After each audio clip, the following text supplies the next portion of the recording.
Black sweat. That sounds like an energy drink, doesn't it? But some people do sweat black. In fact, some people will sweat blue, green, and red as well.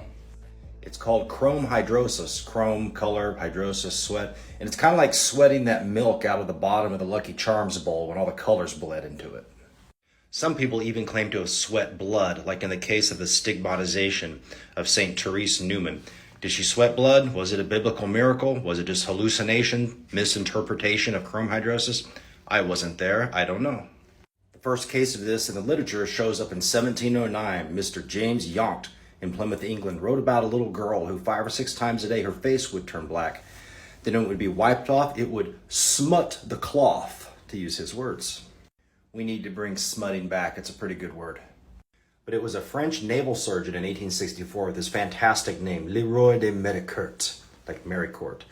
He proved that this was actually a medical condition. The careful study of 9 patients, he was able to elicit this. He was also able to distinguish people that had pseudochrome hydrosis, just like attention-seeking people that would put dye on their skin and then come out and sweat it just to be included in the study. They didn't have Netflix back then or TikTok. I guess there wasn't much else to do.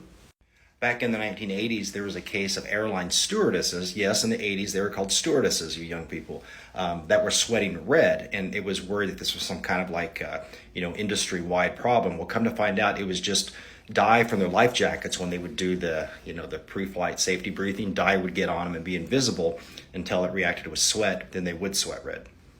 About 10 years ago, I had a mom that brought one of her kids in because the kid's legs were turning blue and he would sweat. He'd have these big blue globules draining down his leg. We'll come to find out that was something from the blue jeans not getting completely taken care of in the washing machine or something. Anyway, the problem went away after they washed the jeans a few times. And that would be 2 examples of pseudochrome hydrosis. So how do you treat this? Well, you can't really do much. You can have people go sweat it out, like get in a hot bath or do some exercise. I guess you could inject epinephrine under their skin too, but that'd be a hell of a ride. But anyway, then you just kind of sweat it out.